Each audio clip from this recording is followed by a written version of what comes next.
สบายดีสวัสดีสวัสดี PPFC เบอร์ทุกคนเด้อสวัสดีกันตอนแรงทุกคนตอนที่ถ่ายคลิปวิดีโอนี้อยู่ก็คือตอน20:30เนาะของวันที่30ทุกคนมื้อที่เผยแพร่คลิปวิดีโอนี้ออกไปก็คือซิเมนวันที่31เนาะเป็นมื้อสุดท้ายของปีคลิปวิดีโอนี้เป็นคลิปส่งท้ายปีเก่าตอนรับปีใหม่เลยเด้อทุกคนเด้อเนาะน้องเลี้ยงก็ขอสบายดีปีใหม่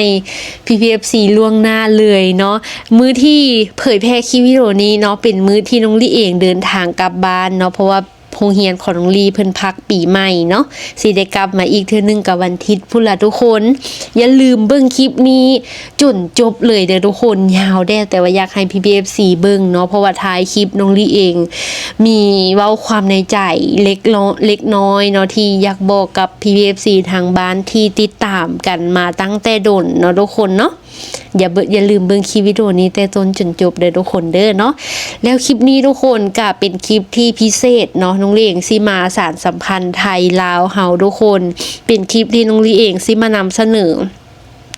คลิปที่ไอออฟนะทุกคนเนาะออฟสุรพลทุกคนเพื่อนเป็นคนดังน้องเลี้ยงเชื่อว่า PPFC ทางบ้านฮู้จักเพิ่นเนาะเพิ่นเป็นเจ้าของเพลงหลวงพ่อพระใสหั่นน่ะเนาะทุกคนเนาะน้องเลี้ยงเคยเจอตัวจริงเพิ่นแล้วเนาะหล่อขนาดเลยเสียงก็คือแบบสุดยอดขนาดเลยเนาะทุกคนเนาะแล้วเพิ่นน่ะได้เอาครับงืมของสปป.ลาวเฮาไปฮ้องเนาะทุกคนเนาะแล้วก็เพลงลำตั้งหวายเนาะไปฮ้องให้มันเข้ากับยุคในปัจจุบันเนาะแล้วปรากฏว่าทึกใจคนลาวเฮาแท้ว่าเนาะทุกคนเนาะพี่บอกเลยว่าพ่อแม่ทางฝั่งลาวเฮานี่น่ะมักแฮงเนาะทุกคนเนาะลาน้องเลี้ยงก็เลยว่าโอเคสิเอาคลิปวิดีโอนี้มาให้หลายๆคนได้ฟังนำกันเนาะเพื่อผู้ใดที่เป็นสายฟังคับงืมอย่างซี่นะเนาะเพื่อผู้ใดบ่เคยได้ฟังก็อาจสิได้มาฟังจากคลิปนี้นะทุกคนเนาะอันนี้คือวัฒนธรรมทางฝั่งลาวเฮาเนาะที่คนดังได้บอกว่าระดับประเทศเนาะทุกคนเนาะคนดังของทางฝั่งไทยเนาะเพิ่นช่วยเอาไปโปรโมทเนาะทุกคนเนาะแล้วก็ได้รับการชื่นชมจากคนลาวเฮาหลายแห่งเนาะน้องเลี้ยงก็ขอเป็นหนึ่งในนั้นในการช่วยโปรโมทวัฒนธรรมนี้เนาะแล้วก็เป็นอีกคลิปหนึ่งที่น้องลี่เองรู้สึกว่าต้องเฮ็ดขึ้นมาเพื่อขอบคุณอายออฟเพิ่นที่เพิ่นโอเคช่วยโปรโมทของวัฒนธรรมทางฝั่งลาวเฮาเนาะโอเคเดี๋ยวเฮาไป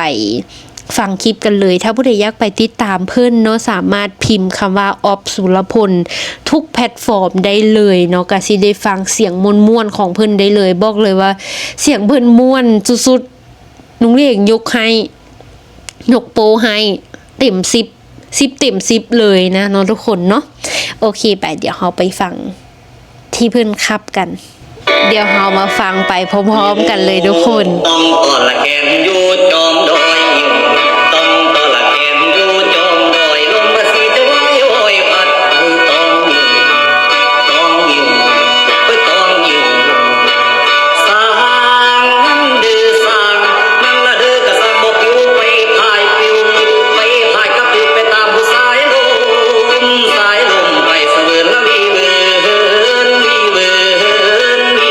นดอกดีพะนางเอ้ยสิให้อายของเอิ้นน้ำลมริมผู้กันรับอยู่ไว้ลมริมผู้กันรับอยู่ก็จังว่าแก้มอำทำแม่บังคำคนงามเอ้ยก็จังว่าแก้มอ่อนๆกะขาวโพน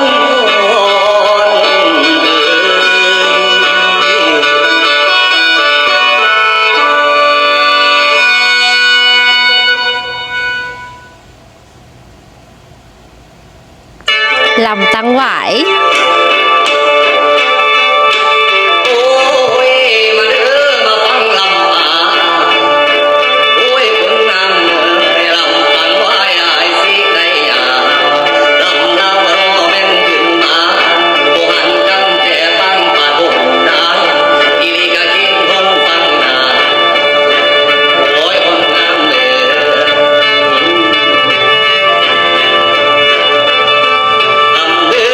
ไป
งืมสปปลาว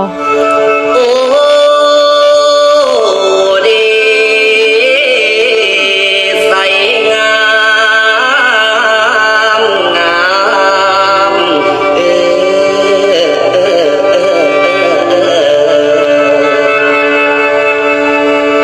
โอ้น้อมื้อนี้เป็นมื้อขึ้นพระจันทร์ส่องพอดีงามยามมาเป็นยามนี้สิโศกใสไข่แจ้งแม่นว่ามื้อนี้แสงได้แยงมาห้องเมืองปันท้องฟ้า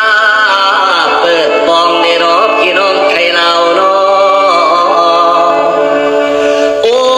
น้ออายได้มาพบน้องกะย้อนเที่ยวหาล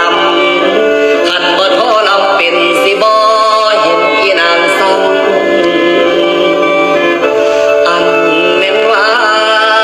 แต่แก้มใหม่ๆใส่ห้องห้องเออเออเออเออ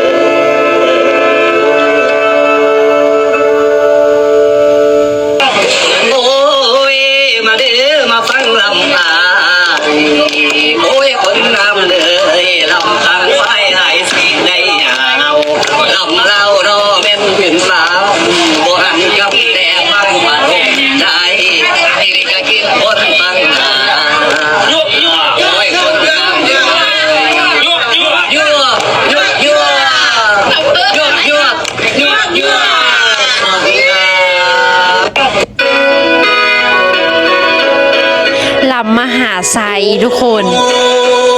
อ้ยเป็นเล่นแก้มเจ้าสารนอเป็นแม่นแก้วแก่นคนงาม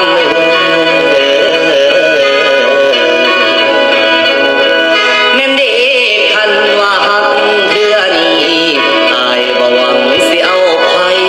บ่อยากไกลสายเล่นบ่อยากจากนางไปห่างกันน้อเจ้าก็ดี นางเอ้ยอย่าได้ไหลลาทิมปักกระเดาดอกต้นเก่าบาดถ้ามีลาบโอยยังสิได้เอาถึงคิดฮอดโออายแน่เด้อ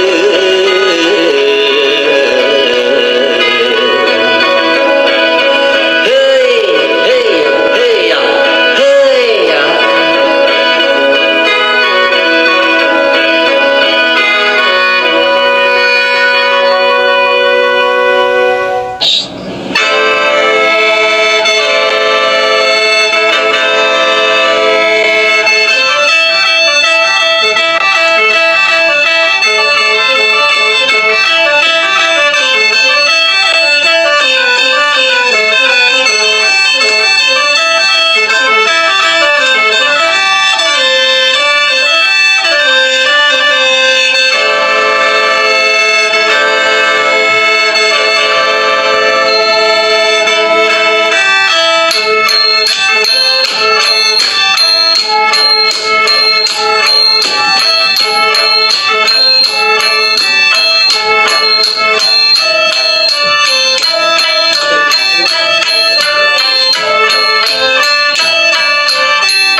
อันนี้สาวลาวเห่าเด้อทุกคน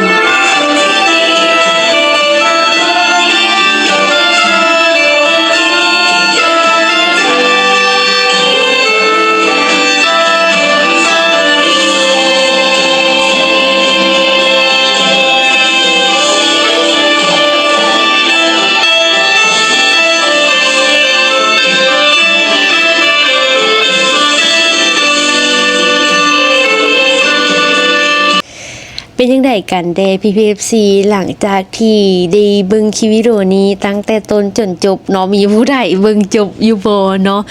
สำหรับน้องลี่เองในนามคนลาวเนาะน้องลี่เองต้องบอกเลยว่าน้องลี่เองเป็นคนยุคใหม่คือว่าหั่นล่ะเนาะทุกคนเนาะบ่ค่อยได้ไปฟังขับงืมแบบต้นฉบับแท้ๆนะน้องลี่เองก็บ่ฮู้ว่าขับงืมต้นฉบับแท้ๆกับ iOp นี้เพิ่นขับแนวนี้แล้วต่างกันแนวใดจังซี่นะทุกคนในมุมของน้องลี่เองที่บ่ได้แม่นสายฟังขับงืมขนาดนั้นสินะก็เลยว่าแยกบ่ออกเด้อเนาะว่าตัวใด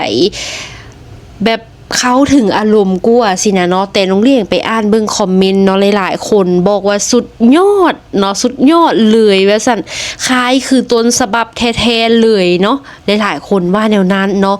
บางคนก็จนให้ทุกคนเนาะบางคนให้เลยเนาะเพิ่นบอกว่าเฮ็ดให้เพิ่นน้ำตาไหลเนาะเพราะว่าเพิ่นทันคิดฮอดพ่อกับแม่เนาะเพราะว่าพ่อกับแม่เพิ่นน่ะมักฟังขับงืมเนาะเมื่อเพิ่นได้ผ่านมาเห็นคลิปของไอออฟฮองเดี๋ยวนี้แล้วเห็นให้เพิ่นคิดฮอดเนาะน้องลี่เองเคยได้ฟังขับงืมตั้งแต่สมัยยังน้อยทุกคนยังน้อยแฮงๆเลยล่ะเนาะประมาณ10 ขวบซะเนาะพอจื้อได้เนาะน้องลี่เองสิได้ยินคนขับงืมแบบนี้เนาะก็คือช่วงที่คนลาวเฮาเพิ่นเฮ็ดกองบุญทุกคนเพิ่นเฮ็ดกองบุญเนาะถ้าผู้ใดที่แบบมีเงินแด่เป็นคนมีฐานะแด่จังซี่เพิ่นสิจ้างครับหมอครับดังๆหั่นมาครับกองบุญมางานกองบุญ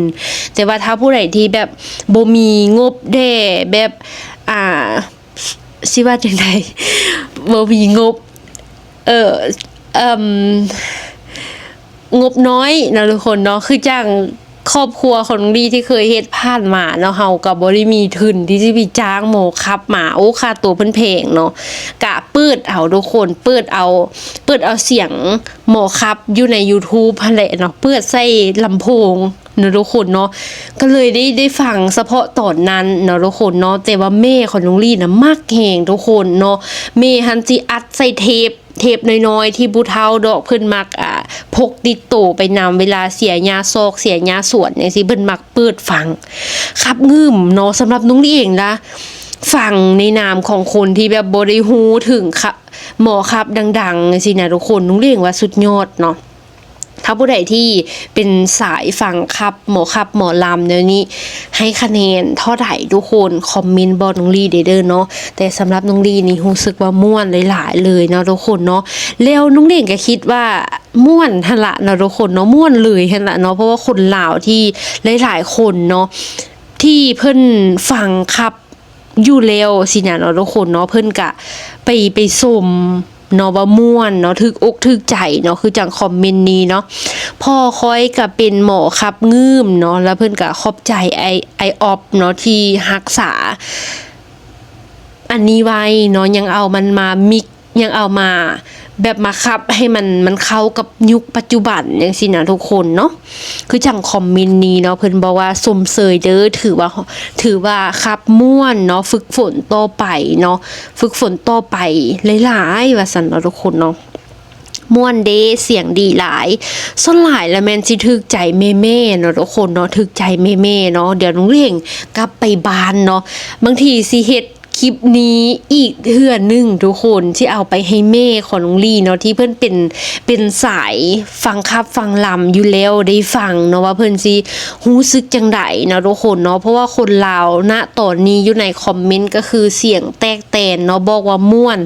เนาะทุกคนเนาะจังไดเนาะน้องเด้งก็ขอขอบคุณไอออฟเพิ่นอีกเทื่อนึงเนาะที่เอาวัฒนธรรมทางฝั่งลาวเฮาไปเผยแพร่ให้หลายๆคนได้เห็นนำกันเนาะแล้วน้องเด้งก็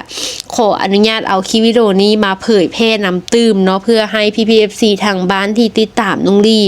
ได้เห็นได้ฟังวัฒนธรรมทางฝั่งลาวเฮาเนาะเพื่อที่ผู้ใดบ่ได้ลิน TikTok เนาะเชื่อว่าบางคนเนาะเพิ่นบ่ลิน TikTok เนาะทุกคนเนาะ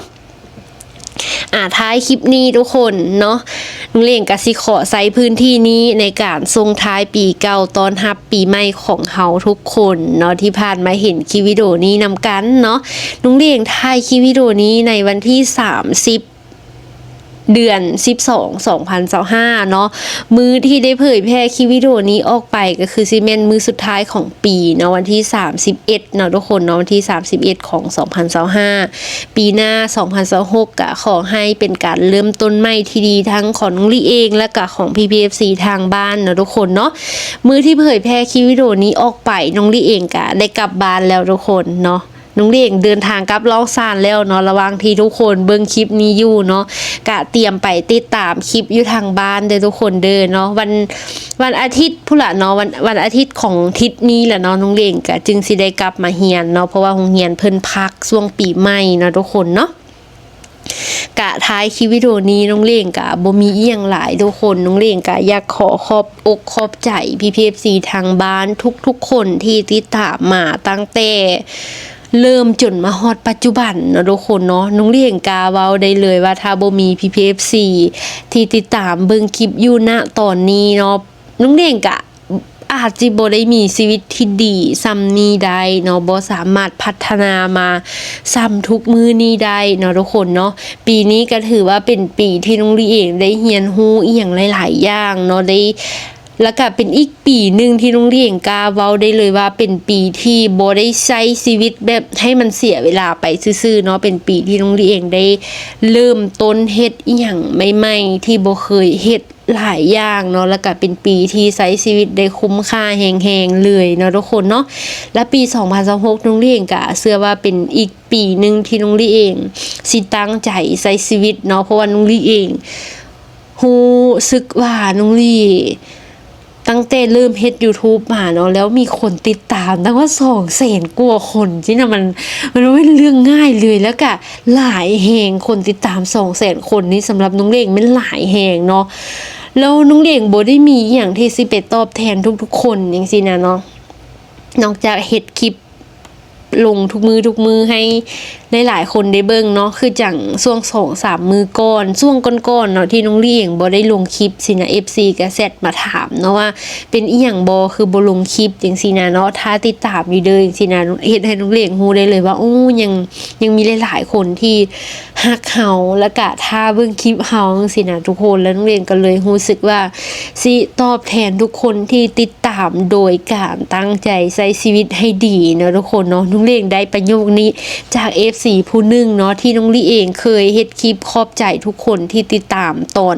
ครบ 200,000 ซับเนาะ FC เมนนึงเพิ่นได้คอมเมนต์บอกน้องลี่มาว่าบ่ต้อง